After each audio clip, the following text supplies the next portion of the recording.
नमस्कार दोस्तों, ज्ञानगुण सागर में ज्ञान की बात करेंगे चाइना के डेब्ट ट्रैप पॉलिसी के बारे में। चाइना ने अभी तक दुनिया भर में 80% देशों को लोन दिया हुआ है। 2000 से 2023 के बीच में $2.1 ट्रिलियन का लोन दिया हुआ है।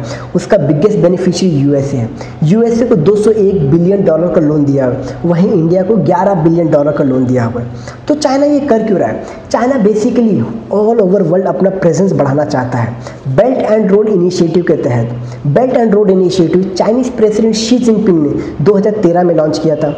उसके तहत China all over world maritime connectivity, road connectivity और रेल कनेक्टिविटी बनाना चाहता है। उसमें चाइनीज़ कॉन्ट्रैक्टर्स को ही फ़ायदे हैं। उसके अलावा चाइना ने ऑल ओवर वर्ल्ड जितने भी अंडर डेवलप और डेवलपिंग कंट्रीज है उनको डेब्ट ट्रैप में फंसा लिया है। डेब्ट ट्रैप में फंसाने के साथ उन कंट्रीज़ का जो भी बेस रहता है, नेवल बेस रहता है, मिलिट्री बेस रहता है और माइनिंग रहता है, ये हथियार लेता है। जैसे एग्जांपल के लिए श्रीलंका का हम्बन टोटा पोर्ट जो है चाइना ने 99 ईयर्स के लिए लीज पे ले लिया है डेब्ट ट्रैप में फंसा के। जिबूटी में चाइना ने अपना मिलिट्री बेस बनाया हुआ है डेब्ट ट्रैप में फंसा के।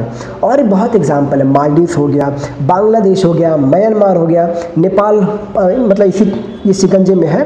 ठीक है, पाकिस्तान से बिगेस्ट एग्जांपल है। पाकिस्तान को $62 बिलियन का लोन दिया हुआ है, जो चाइना पाकिस्तान इकोनॉमिक कॉरिडोर है ना, उसके लिए। ठीक है, तो China basically all over world को तो फंसा चुका है। इसके पीछे उसका एक और मकसद है।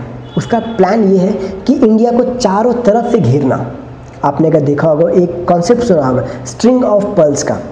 उसके तहत चाइना ऑल ओवर इंडिया के जितने भी हैं उसको जितने भी बाउंड्रीज कंट्री हैं वहाँ पे जो नेवल बेस है वो कैप्चर कर रहा है।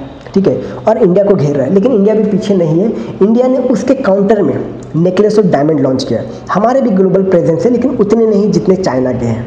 ठीक है, धन्यवाद। फिर कभी चाइना के ऊपर बात करेंगे। वैसे चाइना के ऊपर बात करने के लिए बहुत है कि चाइना इतना जल्दी डेवलप कैसे किया, और बहुत से टॉपिक है कि चाइना का इकोनॉमी इतना बूस्ट कैसे कर रहा है। ठीक है, बहुत से टॉपिक है, तो फिर कभी डिस्कस करेंगे।